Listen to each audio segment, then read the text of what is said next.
Dans la douce lumière du salon, Sarah serre Simon dans ses bras, mêlant un profond soulagement à une tendre stupéfaction. Simon, d'un calme presque surnaturel, observe le joyeux tumulte d'un regard tranquille et complice. Dan, bourru mais aimant, regarde les enfants, un rare sourire attendri illuminant son visage marqué par le temps. La famille Hirsch est enveloppée dans un moment de retrouvailles sincères et pures, une véritable tapisserie d'amour et de joie silencieuse.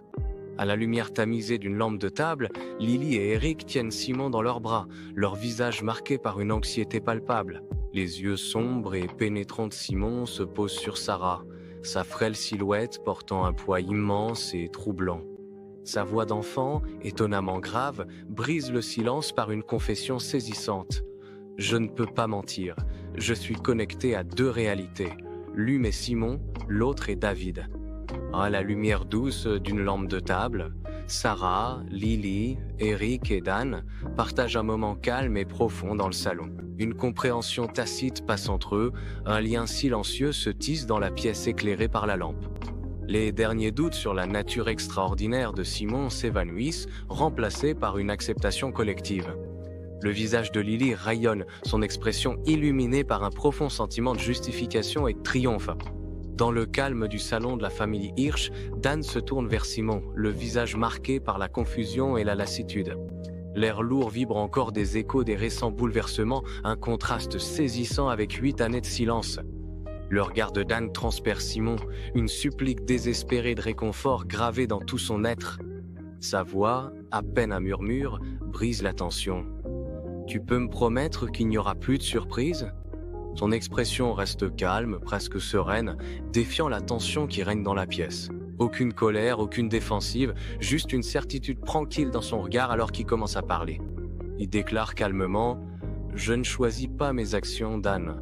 Ce sont des réactions. » La voix de Simon, posée et limpide, affirme « Je suis le remède aux causes qui surgissent près de moi. » Dans le salon faiblement éclairé, de longues ombres dansent, projetées par la seule lampe, créant une atmosphère d'inquiétude. La mère de Sarah, le visage marqué par l'inquiétude, se tord nerveusement les mains, le regard fixé sur un point lointain et invisible. Son attitude pragmatique dissimule à peine une profonde appréhension, une lutte silencieuse contre la peur. Elle exprime sa plus grande crainte. « J'ai juste peur de ce qui va arriver ensuite. » La terreur indicible plane dans l'air alors qu'elle suggère « Peut-être qu'on devrait retourner à Chicago. » Dans le salon des Hirsch, la lueur douce d'une lampe de table projette de longues ombres inquiétantes. Sarah reste figée, sa posture trahissant un lourd fardeau, faisant face à sa mère assise dans un fauteuil moelleux. L'air s'alourdit d'une tension non dite, une nouvelle réalité brutale s'abattant sur elles deux. La voix de Sarah, ferme mais tendue, brise le silence. On doit rester en Floride. On ne peut pas partir tant que le FBI ne nous a pas innocentés. Il faut être sûr qu'aucun autre criminel ne viendra se venger de nous. Dans une salle d'interrogatoire austère du FBI, une simple table en métal domine la pièce, attendant sa révélation sinistre. La boîte, messagère de vérité, repose ouverte, son contenu désormais exposé à la lumière impitoyable. Des liasses de billets, froides et insensibles, reposent blottis à côté de kilos de cocaïne et d'héroïne illicite. Un assortiment glaçant d'armes silencieuses et mortelles est méticuleusement disposé, témoignage de sombres agissements. De faux documents judiciaires, leurs mensonges exposés au grand jour, complètent ce tableau terrifiant du crime. Les preuves accablantes, comme Simon l'avait prédit, en disent long sans prononcer un seul mot. Dans une salle de conférence du FBI sous tension, l'agent Walker, sincère et débraillé, est plongé dans une discussion animée avec 7 autres agents. Leur voix, une cacophonie d'urgence, résonne dans la pièce, chaque mot chargé d'un poids indicible. Soudain, la porte s'ouvre dans un léger grincement, annonciatrice de changement. Le chef Edwards entre, sa silhouette imposante s'imposant instantanément et plongeant la pièce dans le silence. Un silence tombe, la conversation bourdonnante s'interrompt brusquement alors que tous les regards se tournent vers le chef. L'atmosphère s'alourdit d'anticipation, signalant un changement radical dans la dynamique de la pièce. Dans la salle de conférence du FBI, le chef Edwards s'adosse, un sourire en coin effleurant ses lèvres, scrutant la pièce avec une assurance glaçante. Il applaudit lentement, le bruit résonnant de façon sinistre, son regard fixé sur Walker avec une lueur sarcastique. L'air crépite d'une tension inexprimée, chargé d'un silence inquiétant qui précède la tempête. Avec un sourire glaçant, le chef Edwards lance sa remarque cinglante. « Félicitations Walker, pour l'affaire bien sûr ». Dans une salle de conférence stérile du FBI, un silence tendu pèse lourdement alors que l'agent Walker, une légère rougeur montant dans son cou, fait face au chef Edwards. L'expression sceptique d'Edwards est palpable, tandis que Walker s'éclaircit la gorge, prêt à annoncer une nouvelle incroyable. « Chef, je sais que ça paraît improbable, poursuit Walker, mais la vérité, c'est que le véritable auteur de la résolution de ces meurtres était un garçon de 8 ans, Simon. » Edwards rétorque. « Un enfant de 8 ans? Walker, t'es sérieux ?» Walker insiste. « Il a des capacités. Il savait des choses, chef, des choses que personne d'autre ne pouvait savoir. Par exemple, il était au courant de la grossesse de Julie. » Le rire tonitruant du chef Edwards brise le silence de la salle de conférence stérile du FBI. Un éclat de pure incrédulité. Ses yeux, vifs et moqueurs, se posent sur Walker, une lueur railleuse au fond du regard. « T'es sérieux, Walker? Un enfant ?» Il ricane, la voix chargée de mépris. « Si un gamin peut résoudre nos affaires, à quoi bon avoir tout ce bureau ?» Il s'emporte, sa voix résonnante de colère. Dans la salle de conférence du FBI, le visage de l'agent Walker est impassible, son calme déstabilisant. Il fait un geste discret en direction des 2 agents assis silencieusement à ses côtés, leurs expressions indéchiffrables. Le regard du chef Edwards croise celui de Walker, un défi silencieux s'échangeant entre eux. Une subtile lueur dans les yeux de Walker laisse entendre que ses collègues détiennent la clé de son histoire extraordinaire. Walker rompt le silence et déclare « Mes collègues ici présents peuvent confirmer mon récit, chef. » Le chef Edwards se tourne, son regard balayant les agents du FBI dans la salle de conférence, leur visage formant un tableau mêlant admiration et malaise. Un accord silencieux et partagé passe entre eux, alors qu'ils acquiescent d'un signe de tête, un consensus se formant sans qu'un mot ne soit prononcé. La voix d'un agent rompt le silence, une pointe d'admiration à contre-cœur dans son ton. « Ce gamin, c'est vraiment quelque chose. » Ses yeux bougent nerveusement, une lueur d'appréhension traverse son visage. Honnêtement, j'ai un peu peur de ce que Simon pourrait dire sur nous. Le silence persistant dans la pièce est lourd de pensées inavouées et du poids de leurs décisions collectives. L'expression du chef Edwards est impénétrable, une reconnaissance silencieuse de la complexité de la situation à laquelle ils sont désormais confrontés. Le chef Edwards, le visage marqué par l'incrédulité et la frustration, fait les 100 pas dans la salle de conférence silencieuse du FBI. Il frappe du poing sur la table, le bruit sec résonnant dans le silence tendu. Un rire sarcastique, presque hystérique, lui échappe alors qu'il se tourne vers les agents restants. Sa voix, tranchante et autoritaire, le chef Edwards exige « Je veux voir Simon tout de suite !» Son regard se fait plus intense alors qu'il donne un nouvel ordre. « Ne vous avisez pas d'arrêter l'enquête sur ces flics véreux. » Une question amère plane dans l'air. On ne peut quand même pas attendre qu'un gamin résolve toutes nos affaires, si? Dans la salle de conférence du FBI, le visage de l'agent Walker s'empourpre de honte et de colère alors que le chef Edwards quitte la pièce. Un frémissement de rires étouffés serpente parmi ses collègues, leurs yeux brillants d'une cruauté amusée. La réunion, désormais vidée de son sens, se dissout dans une atmosphère de moquerie et de mépris ouvert.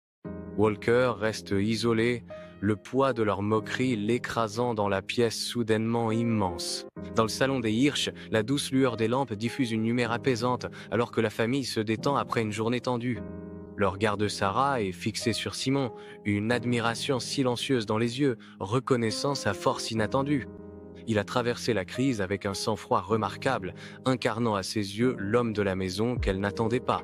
Un sentiment de réflexion silencieuse emplit la pièce alors que la famille digère les événements de la journée, baignée dans la lumière chaleureuse. Sarah observe David, qui contraste fortement avec le calme de Simon, une petite présence vulnérable dans la pièce. Le salon de la famille Hirsch est baigné dans la douce lueur réconfortante des lampes, en contraste frappant avec la tension plus tôt dans la journée. Dan, l'air pensif, observe sa famille, une question muette dans le regard. Il rompt le silence, une suggestion pleine d'espoir dans la voix. « Et si on sortait dîner ce soir? Un peu de changement nous ferait peut-être du bien à tous », ajoute-t-il, une douce invitation à se retrouver. Dans la chaleur du salon, Jacob, décontracté et bienveillant, acquiesce doucement, une compréhension silencieuse passant entre eux. Il propose une façon de se changer les idées, sa voix apportant un réconfort apaisant dans la pièce silencieuse. Sarah, l'air songeuse, propose un plaisir simple, de la cuisine chinoise. Un murmure d'approbation collectif emplit la pièce, un moment partagé d'accord et d'anticipation. Le salon des Hirsch est baigné par la lueur chaude et vacillante d'un feu crépitant, projetant de longues ombres mouvantes. Simon est assis au milieu du doux brouhaha d'approbation, son expression étonnamment sereine, observateur discret. Il rompt le silence paisible par une déclaration calme et posée. « Je n'ai pas faim. » Ces mots restant suspens dans l'air, contrastent saisissant avec les politesses attendues, modifiant subtilement l'atmosphère de la caisse. Jacob pose une main rassurante sur l'épaule de Simon, une promesse silencieuse au milieu des préparatifs discrets. La famille s'active avec une efficacité feutrée, rassemblant les manteaux et verrouillant les portes, leurs gestes formant une danse d'adieu silencieux. Jacob adresse un sourire réconfortant à Simon et dit « Ne t'inquiète pas, t'auras faim une fois qu'on sera arrivé ». Le calme du matin dans la cuisine des Hirsch vole en éclats à 9h, lorsque la sonnerie insistante du téléphone perce la tranquillité. Sarah, qui vient tout juste de finir le petit déjeuner avec sa famille, se dirige d'un pas décidé vers la source du bruit strident. En arrière-plan, Lily et Eric s'agitent, se préparant pour l'école, inconscients de l'appel qui s'annonce. La sonnerie aiguë du téléphone résonne, contraste saisissant avec la scène domestique, tandis que Sarah porte le combiné à son oreille. Un moment d'anticipation pèse lourdement dans l'air, tandis que Sarah écoute, son visage impassible, attendant la nouvelle. La lumière dorée du soleil inonde la cuisine douillette alors que Sarah, la trentaine, jongle entre le téléphone, une tartine et un sac d'école, une légère ride soucieuse sur le front. Sa voix, un discret « Allô ?» laisse deviner qu'un autre monde s'apprête à s'immiscer dans sa matinée. Une voix hors champ, l'agent Walker demande « Ce n'est pas un mauvais moment ?» Sarah, reconnaissant l'agent, répond « Non, non, les enfants sont presque prêts pour l'école », son ton oscillant entre la politesse et un chaos à peine contenu. L'agent Walker se tient debout, l'expression sombre, alors qu'il s'adresse à Sarah et Simon, la gravité de ses paroles évidente. Sa voix se fait grave, sérieuse et basse, un ton glaçant qui exige toute leur attention. Mon supérieur, le chef Edwards, souhaite vous rencontrer d'urgence tous les deux au bureau du FBI ce matin. Dans la cuisine silencieuse du matin, le front de Sarah est plissé d'inquiétude, ses yeux parcourant la pièce familière avec malaise. Les ombres persistantes des événements d'hier s'accrochent à elle, une angoisse palpable se lisant sur son visage méfiant. Elle se prépare, anticipant de nouvelles complications, le cœur lourd de peurs inavouées. Sa voix, étouffée par l'appréhension, rompt le silence. Est-ce qu'il s'est passé autre chose ? Dans la cuisine des Hirsch, le visage de l'agent Walker est un mélange de réassurance forcée et de frustration contenue. Rien de nouveau n'est arrivé. Le chef Edwards veut simplement entendre le récit de Simon directement, explique-t-il, la voix tendue. Son regard s'assombrit, une lueur d'incrédulité dans les yeux. Il trouve mon histoire invraisemblable. Un soupir rauque et profond lui échappe. C'est exaspérant son scepticisme. Sarah se lève, un léger pli soucieux au front. Alors qu'elle verse le café, son geste est machinal. Son regard est lointain, perdu dans ses pensées. Le café coule dans la tasse sans qu'elle s'en rende compte. Un murmure s'échappe de ses lèvres, une question qui pèse dans le calme du matin. Est-ce qu'on a des ennuis ? Dans la cuisine des Hirsch, la lumière du matin filtre à travers la pièce, illuminant la posture rassurante de l'agent Walker. Ses paroles dissipent l'appréhension de Sarah, une promesse de sécurité dans la pièce silencieuse. Il fixe calmement 1h, 11h, un plan définitif qui s'impose dans l'air du matin. Sarah, sa peur momentanément apaisée, acquiesce d'un signe de tête, acceptant silencieusement le cours des événements. La tension non dite persiste, un subtil courant sous la surface de leur échange apaisé. Une trêve fragile s'installe, un calme temporaire avant la tempête, tandis que le matin poursuit sa marche silencieuse. Dans la lumière chaude du matin qui baigne la cuisine, Sarah raccroche le téléphone, le visage marqué par une inquiétude silencieuse et profonde. Son regard se pose sur les grands-parents assis à la table, dont les visages reflètent la même inquiétude alors qu'elle leur raconte la conversation. Une lueur de mécontentement traverse le visage des grands-parents, vite remplacée par une compréhension silencieuse et résignée. Mais y a pas d'autre issue? Lily et Eric, leurs cartables jetés sur leurs jeunes épaules, apparaissent, prêts à affronter la journée. Une douce lumière matinale inonde la chambre, illuminant Sarah qui se déplace avec une grâce concentrée, se préparant pour la journée à venir. Ses mains, douces et rassurantes, habillent soigneusement Simon dans un ballet silencieux de soins et tendresse. Une expression pensive traverse le visage de Sarah alors que son esprit s'évade, envahi par une contemplation silencieuse. Elle se remémore l'agent Walker, sa politesse et ses paroles douces résonnant dans ses pensées. Un léger sourire, presque imperceptible, effleure ses lèvres, saluant la décence inattendue qu'elle a trouvée en lui. Ses gestes sont précis, sa touche délicate, tandis qu'elle prépare Simon pour la journée à venir, ses pensées restant accrochées à la présence douce de l'agent Walker. La sonnerie nette et insistante de la porte d'entrée brise le calme de la fin de matinée, résonnant dans l'air.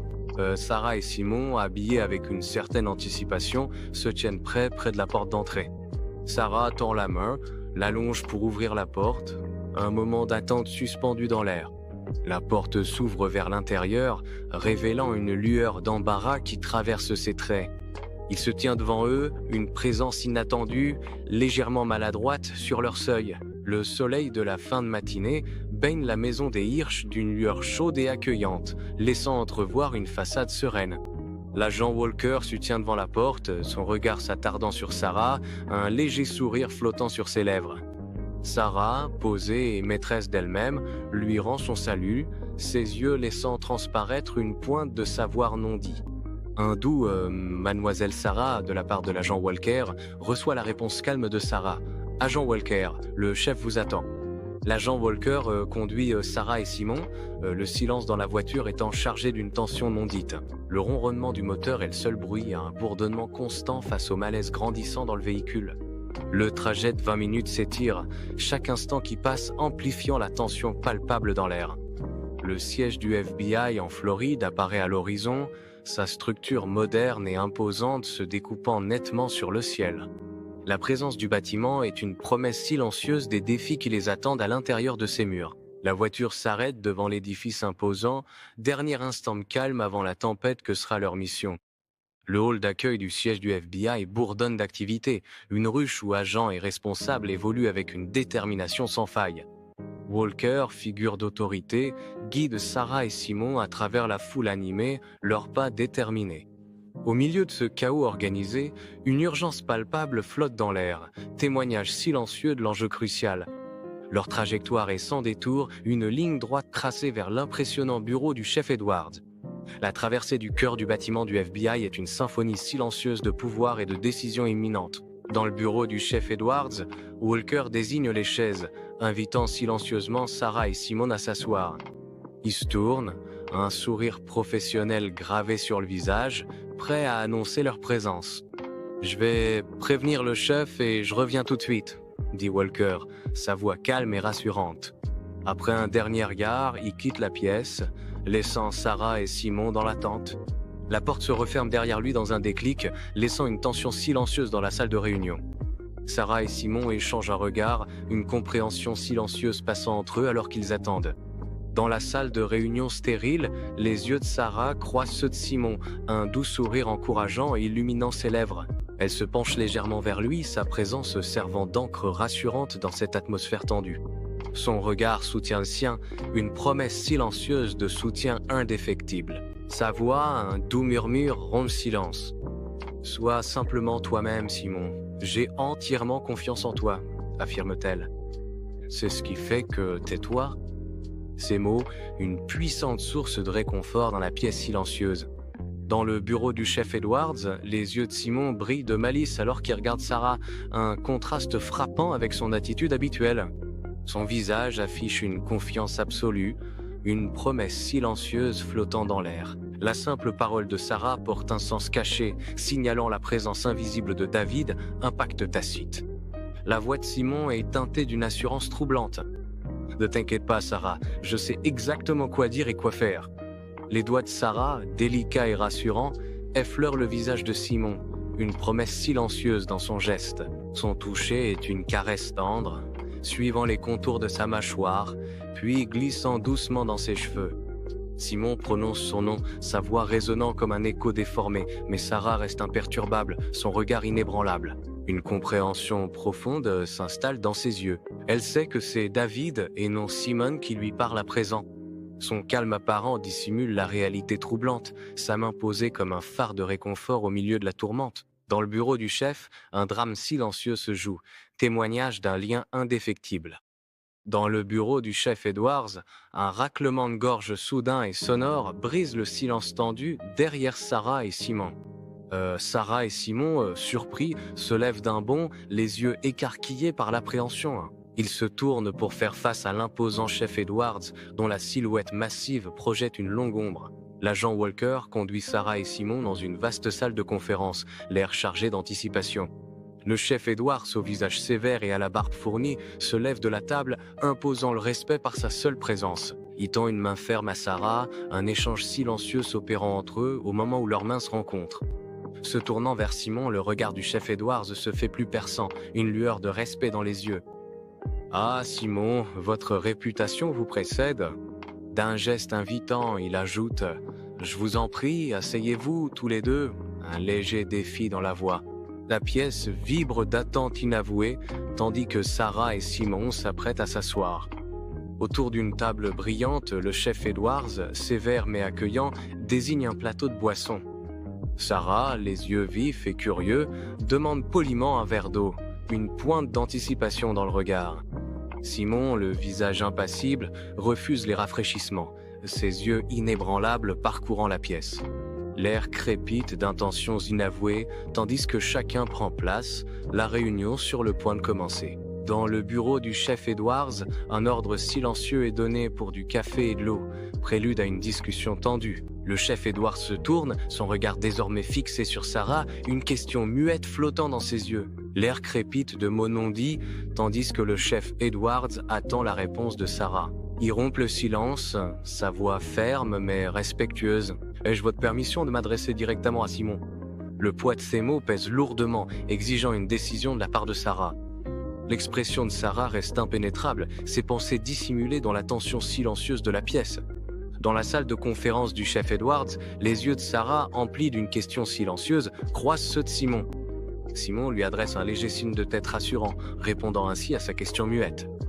D'un léger mouvement de la tête, Sarah lui donne la permission de parler. Simon, sans hésiter, s'adresse au chef, sa voix claire et résonnante. Dans la salle de conférence austère, l'air crépite d'une tension non dite, tandis que Simon, apparemment calme, commence à parler. Le chef Edwards, habituellement un roc de stoïcisme, écoute attentivement, son calme commençant lentement à se fissurer. Simon révèle des détails intimes de sa vie, ses 3 ans de divorce avec Angela, la mort récente de sa mère. Une incrédulité stupéfaite envahit le visage du chef Edwards lorsque Simon évoque sa fille de 5 ans, Alina. La voix de Simon, posée et calme, énonce une vérité qui pèse lourdement dans l'air, une présence palpable dans la pièce. Le chef Edwards reste figé, sa posture témoignant du choc des paroles qu'il vient d'entendre. Ses yeux, grands ouverts et fixes, trahissent un esprit qui peine à saisir une réalité impossible. Un souffle silencieux s'échappe de ses lèvres entr'ouvertes, mais aucun son ne suit, comme paralysé par la révélation. Les mots de Simon brisent le silence. Alina a un problème ovarien non diagnostiqué, insiste-t-il. Elle doit consulter un gynécologue immédiatement si nous voulons préserver sa fertilité future. Le bureau du chef Edwards est chargé d'une tension non dite, l'air alourdi par un silence inquiétant. Son visage, masque d'incrédulité et d'inquiétude profonde, finit par rompre l'immobilité pesante. Son regard passe de Simon à la chaise vide, un vide glaçant là où Alina était assise. Il peine à exprimer l'impossible. Je sais que ça paraît impossible, Simon. Un appel désespéré lui échappe. Mais j'ai besoin de te demander quelque chose. Puis-je appeler mon ex-femme ? Sa voix se brise sous l'urgence. Faut que j'organise immédiatement une consultation avec un spécialiste pour Alina. Le chef Edwards quitte la salle de conférence à grands pas, le téléphone collé à l'oreille, le visage fermé. L'agent Walker le regarde partir, un soulagement visible envahissant son visage. Un sourire lent et satisfait s'étire sur les lèvres de Walker, une victoire silencieuse dans son regard. Le poids de la justification s'envole de ses épaules, une discrète victoire flotte dans l'air. Il sait que son patron va enfin le croire, une bataille âprement menée est désormais gagnée. La tension dans la pièce se dissipe, remplacée par un sentiment de calme et d'assurance tranquille. Le chef Edwards revient dans la salle de conférence, une expression gênée adoucissant son habituel air sévère. Il présente des excuses brèves, presque nerveuses, pour l'interruption, évitant de croiser les regards. Désolé pour cette interruption, je viens d'expliquer la situation d'Alina à mon ex-femme, commence-t-il, une pointe de vulnérabilité dans la voix. Son regard change, une profonde stupéfaction se lit sur son visage. Je suis profondément impressionné par Simon.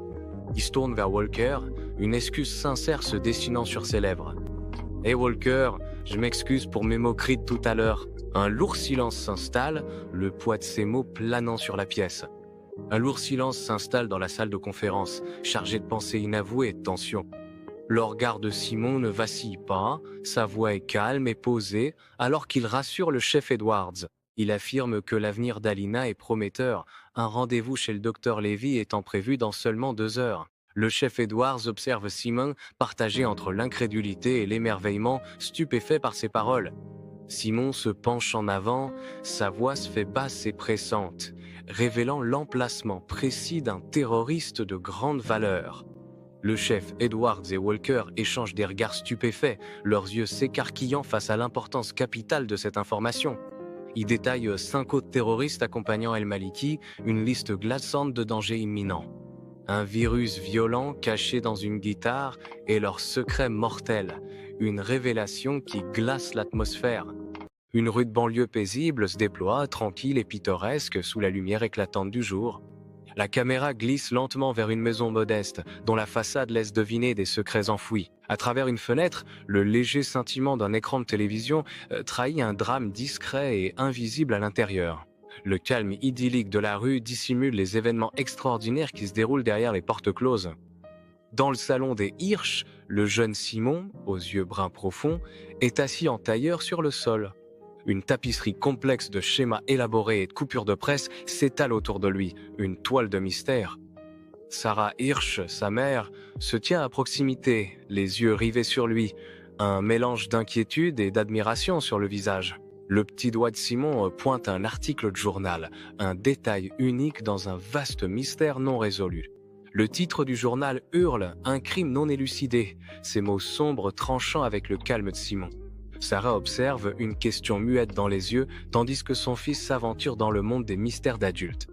Dans le salon des Hirsch, les doigts de Simon suivent un détail sur un journal, une vérité cachée à propos du crime. Sarah regarde, ses yeux s'écarquillant alors qu'une lueur de peur traverse son visage, sentant la gravité de sa découverte. La voix de Simon résonne. Il y a un détail ici, un aspect caché du crime qui n'a jamais été révélé au public. Ces mots restent en suspens dans l'air, une révélation glaçante qui les lie au mystère qui se dévoile.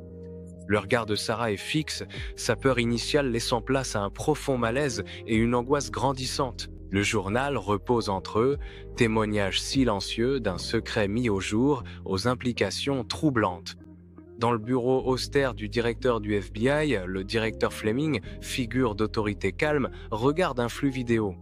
Ses cheveux gris sont impeccablement coiffés, son visage marqué par une profonde réflexion alors qu'il observe l'écran. La vidéo vacille avec l'image de Simon, son entretien se déroulant sous les yeux attentifs de Fleming. À ses côtés, l'agent Walker, aux cheveux blonds coupés nets et à l'allure sérieuse, examine attentivement un dossier. La tension silencieuse dans la pièce est palpable alors que les 2 agents s'immergent dans le mystère qui se dévoile. Dans le bureau du directeur du FBI, l'agent Walker fait un geste mêlant frustration et incrédulité en direction d'un moniteur. Fleming hoche lentement la tête, le regard fixé sur l'image de Simon, affichée en grand sur l'écran. La voix de Walker, teintée d'incrédulité, déclare « Il décrit des détails que seul le coupable pourrait connaître, directeur ». Ses yeux s'écarquillent légèrement, la profondeur de l'impossibilité s'imposant à elle alors qu'elle murmure « C'est impossible ». L'image de Simon sur l'écran semble apporter une réponse silencieuse et troublante à leur incrédulité. Dans la salle d'interrogatoire austère du FBI, Simon est assis calmement, une subtile aura lumineuse flottant autour de lui. Un scientifique, déconcerté, prend frénétiquement des notes, tentant de suivre l'explication extraordinaire de Simon. Simon élucide la mécanique complexe d'un trou noir avec une clarté qui défie son âge apparent. Le visage du scientifique se tord d'incrédulité, son univers vacille à chaque mot prononcé par Simon. Dans la salle d'interrogatoire austère du FBI, les yeux de Simon reflètent une sagesse ancienne, stupéfiante, bien au-delà de ses 10 ans. Son regard est profond et empli de savoir, témoignage silencieux d'expériences inconcevables pour un enfant. Une profonde sérénité émane de lui lorsqu'il parle. Sa voix est posée et limpide. La réincarnation est un cycle d'apprentissage continu, déclare Simon, ses mots résonnant avec une autorité inattendue. L'interconnexion de toutes les consciences, conclut-il, une révélation discrète flottant dans l'air. Dans la salle d'interrogatoire froide et austère du FBI, Sarah est assise, un léger tremblement dans sa main trahissant son trouble intérieur. Son regard, une supplique désespérée, se fixe sur son fils, une promesse silencieuse de protection gravée sur son visage. Un léger frémissement parcourt ses doigts, témoignage de la tempête qui fait rage en elle. Elle aspire à le protéger, à le tirer du précipice des vérités indicibles.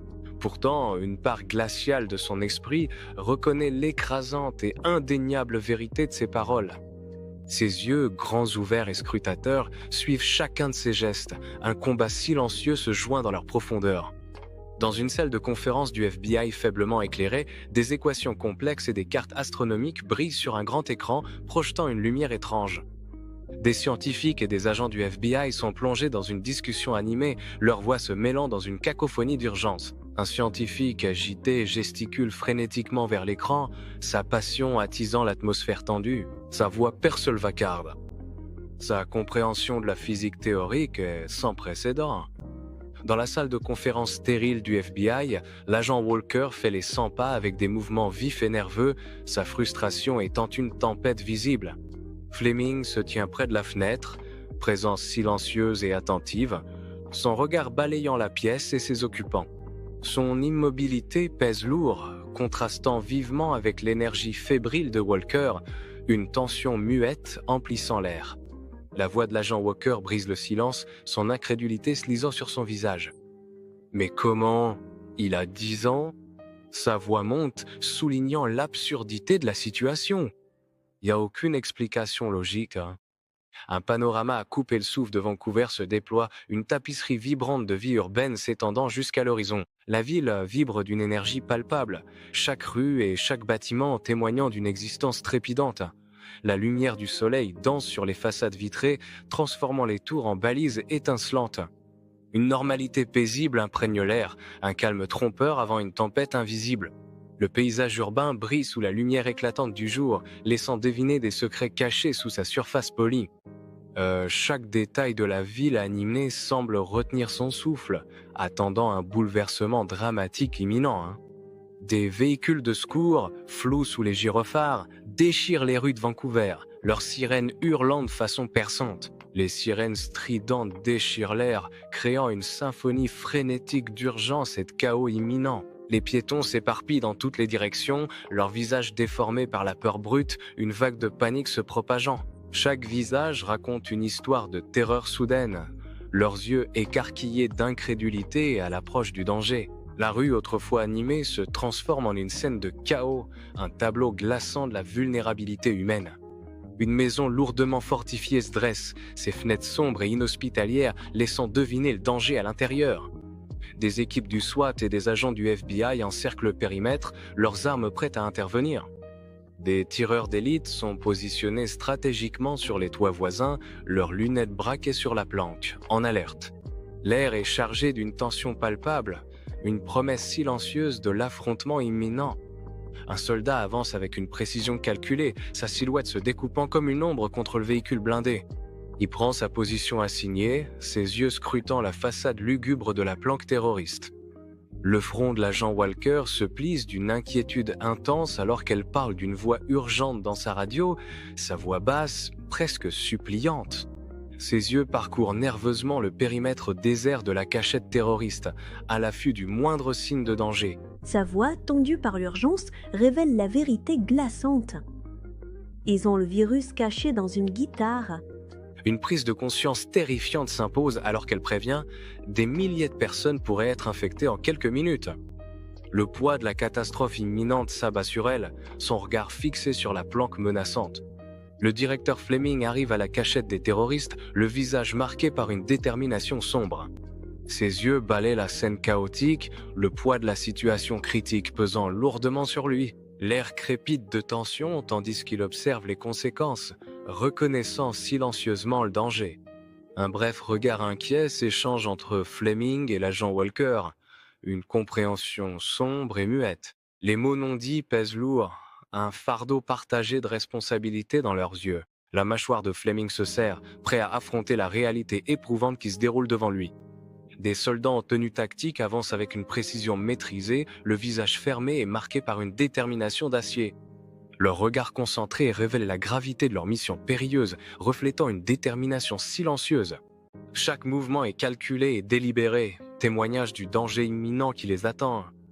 Une tension silencieuse plane dans l'air, prélude à l'affrontement mortel qui les attend. Au milieu du périmètre chaotique de la planque terroriste, Simon Hersh apparaît, figure saisissante et paisible. Sa chemise blanche simple et son pantalon sombre tranchent avec le camouflage des uniformes militaires, symbole de défi. Il avance avec un calme déconcertant, sa présence étant une énigme au milieu de la tension. Les agents le regardent, retenant leur souffle, leur appréhension nerveuse palpable à mesure qu'il s'approche. Son regard est fixe, ne trahissant aucune peur, comme s'il détenait un pouvoir secret sur le chaos imminent. Le visage de l'agent Walker, marqué par l'incrédulité, reflète la sombre réalité de la planque terroriste. Ses yeux s'écarquillent d'effroi, un cri silencieux face au danger imminent. Simon avance résolument vers la zone de danger, inconscient du péril qui l'attend.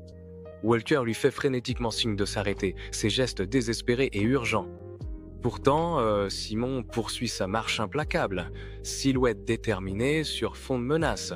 Au milieu du chaos de la planque terroriste, le directeur Fleming, d'abord stupéfait, retrouve rapidement son sang-froid. Ses yeux se plissent avec une détermination sombre, remplaçant la stupeur qui avait momentanément assombri son visage. Il porte une radio à ses lèvres, sa main étonnamment stable malgré l'urgence et le danger de la situation. Sa voix fend l'air.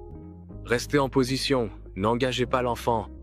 Simon s'arrête à une distance sûre de la sinistre planque terroriste, sa posture dégageant un calme troublant. Avec une grâce délibérée et nonchalante, il lève lentement les bras vers le ciel, un rituel muet qui se déploie. Une aura subtile et éthérée commence à émaner de lui, gagnant en intensité à chaque seconde. L'air crépite d'une énergie invisible alors que la lueur autour de Simon s'intensifie, prélude silencieux à la puissance. Le ciel, autrefois d'un bleu immaculé au-dessus de Vancouver, commence à s'assombrir à une vitesse surnaturelle. Des nuages menaçants tourbillonnent et s'amassent, une obscurité inquiétante engloutissant la lumière du jour. Un colossal vortex de nuages surnaturels se forme, spectacle terrifiant dans le ciel. L'anomalie atmosphérique s'intensifie, un changement dramatique et troublant se déployant au-dessus de la ville. Les soldats et les agents, dont les visages étaient auparavant tendus, lèvent maintenant la tête vers le ciel. Une stupéfaction totale se lit sur leurs traits alors qu'ils tentent de comprendre ce changement inexplicable de la météo. Leurs yeux, autrefois concentrés, se tournent désormais les uns vers les autres, cherchant une explication. Des regards confus s'échangent.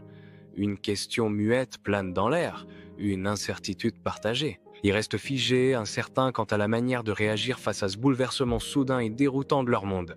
Un grondement sourd et menaçant commence à résonner dans l'air, vibrant jusque dans le sol sous leurs pieds.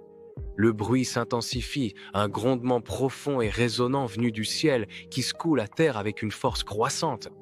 Le sol tremble, avertissement silencieux de la puissance invisible qui s'abat sur la planque des terroristes.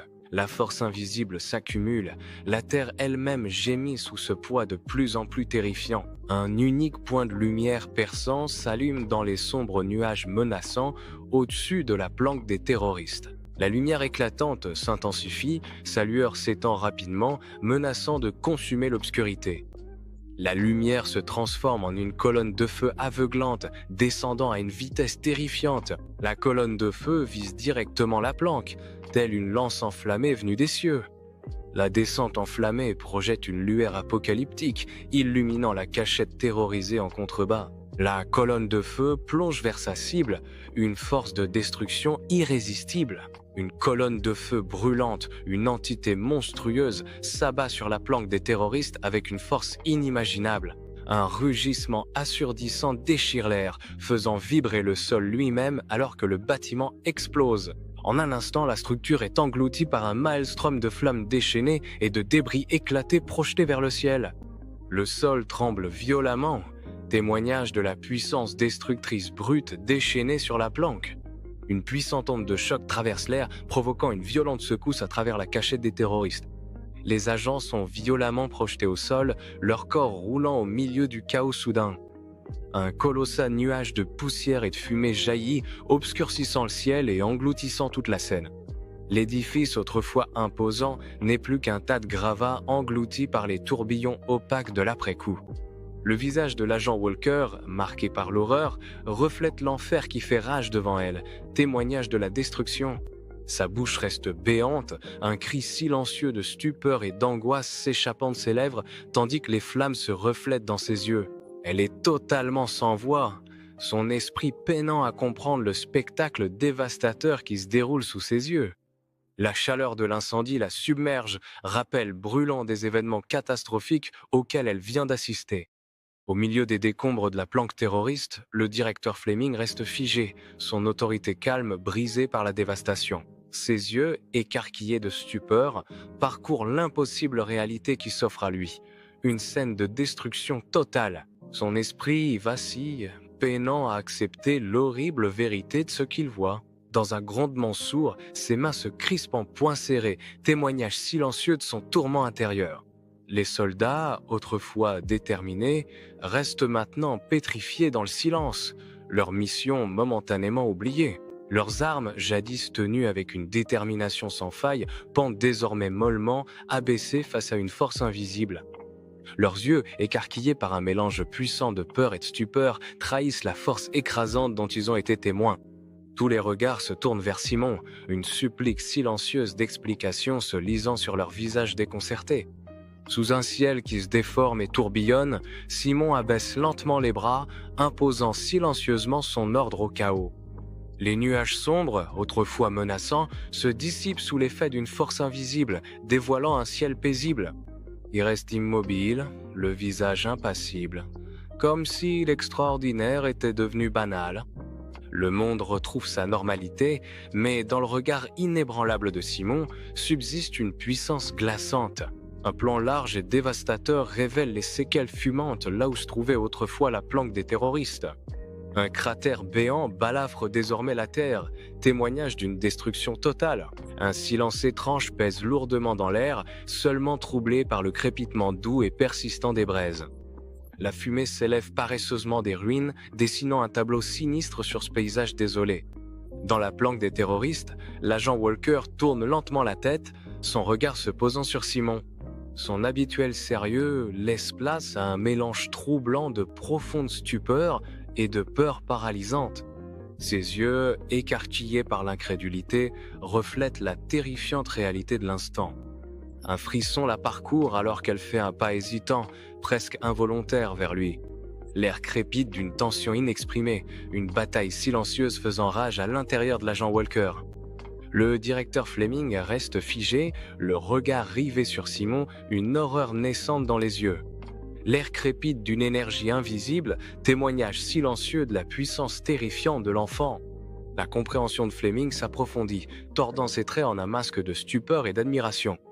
Simon, apparemment inconscient de tout, incarne une force qui brise la trame même de la réalité.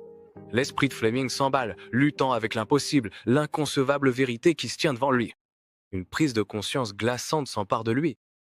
Cet enfant est bien plus qu'intelligent. C'est un paradoxe vivant, Au milieu du chaos, Sarah se ferait un chemin à travers une foule d'agents, son visage étant le reflet brut de la terreur et d'un espoir désespéré. Ses yeux, grands ouverts, mêlant peur et soulagement, scrutent la scène à la recherche d'un visage familier. Apercevant Simon, elle se précipite vers lui, un torrent d'émotions la propulsant dans ses bras. Des larmes coulent sur son visage alors qu'elle le serre fort contre elle, témoignage silencieux de son épreuve éprouvante et de son immense soulagement. Dans la salle de conférence du FBI, un grand écran projette une lueur froide et glaçante, affichant des images de l'incident de Vancouver. Des scientifiques et des agents, le visage marqué par un choc profond, échangent des regards inquiets, leurs expressions sont sombres. L'air s'alourdit sous le poids des théories effondrées, une tension palpable s'empare de la pièce. Chaque image à l'écran est un coup, démantelant leur compréhension du monde. Un sentiment collectif d'effroi s'abat sur la salle alors que la vérité choquante se dévoile sous leurs yeux. Dans la salle de conférence austère du FBI, l'agent Walker présente ses conclusions, sa voix résonnant comme une déclaration grave et solennelle. Son regard sombre balaye les visages des agents réunis, un défi silencieux dans les yeux. Elle désigne le grand écran où défile une série d'images calcinées et désolées. Les images d'incinération totale en disent long avant même qu'elle n'ouvre la bouche. Il n'y a aucune trace du virus, aucune trace des terroristes. Rien que l'incinération totale, déclare-t-elle, des mots glaçants. La salle de conférence du FBI est lourde de tension, ses murs austères reflétant la peur palpable qui règne dans l'air. Un scientifique, le visage pâle et marqué par l'épuisement, marmonne, le regard perdu dans des pensées lointaines. Sa voix, à peine un souffle, brise le silence. C'est au-delà de tout ce que nous avons jamais rencontré. Il conclut par une question glaçante. S'agit-il d'une intervention divine, peut-être ? Dans la salle de conférence froide et stérile, le directeur Fleming se lève, son regard balayant les agents réunis. Le doux bourdonnement des néons remplit le silence tendu, tandis que son expression grave jette une ombre. Il prend une profonde inspiration, les épaules droites, se préparant à annoncer une nouvelle grave. Nous sommes confrontés à quelque chose de totalement nouveau, quelque chose que nous ne comprenons pas, déclare-t-il, la voix sombre. Fleming est assis à son bureau lustré, sa silhouette encadrée par les lumières tentaculaires de la ville, témoin silencieux de son combat intérieur. La ville s'étend à l'infini en contrebas, une tapisserie scintillante de jugements muets. Dans ses mains, un dossier d'un blanc éclatant, portant l'étiquette glaçante « Hirsch Simon ». Le poids du monde semble peser sur lui, un fardeau invisible gravé sur son visage fatigué. Son regard reste fixé sur la lueur lointaine, perdu dans la contemplation silencieuse et lourde de son fardeau solitaire. L'agent Walker rentre dans le bureau du directeur, le visage marqué par le traumatisme de l'incident de Vancouver. Ses pas résonnent sur le sol brillant, chaque foulée rappelant lourdement les horreurs du passé. Le traumatisme persistant se lit dans chaque ride de son visage, témoignage silencieux de son épreuve. Sa voix, tendue par l'urgence, perce le silence. « Que fait-on maintenant, directeur ?» Dans le bureau du directeur du FBI, Fleming se tourne, le regard brûlant d'une inquiétude intense et tourmentée. Son front se plisse profondément, témoignage silencieux de la gravité de la situation qui se déroule. Il déclare « Nous observons, nous apprenons ». Sa voix baisse d'un ton. « Et nous essayons de comprendre les implications. » Il conclut sur une pensée glaçante, celle d'un enfant capable d'invoquer le feu des cieux. Simon est assis près de sa fenêtre, le regard attiré par l'immense toile étoilée du ciel nocturne, observateur silencieux des merveilles cosmiques. Une aura presque imperceptible, subtile, émane de lui, une lueur discrète, laissant deviner des profondeurs cachées et un savoir ancien. Son visage est un masque de profonde sérénité, chaque trait sculpté par une paix intérieure qui transcende les préoccupations terrestres. Il semble porter en lui les secrets les mieux gardés de l'univers, son calme étant le témoignage d'une sagesse indicible. Sarah entre dans la chambre de Simon, le visage marqué par une inquiétude profonde, la lumière tamisée projetant de longues ombres. Elle l'observe un instant, le regard chargé de l'angoisse et de l'inquiétude silencieuse d'une mère. S'approchant à pas prudents et hésitants, elle avance dans cet espace calme et anxieux. Une main, douce et tremblante de peurs inexprimées, se pose délicatement sur l'épaule de Simon. Dans la chambre silencieuse, Simon se tourne vers elle, le regard intense. Ses yeux bruns profonds recèlent une insondable profondeur, une histoire muette en eux. Un petit sourire entendu se dessine sur ses lèvres, laissant deviner des pensées cachées. La voix de Sarah est douce, empreinte d'inquiétude. Tu vas bien, mon chéri? Dans la chambre de Simon, la lampe de chevet diffuse une lueur douce mais troublante sur son visage impassible qui ne laisse rien transparaître. Sarah recule, un éclair de malaise traversant ses traits alors que les mots de Simon percent le silence.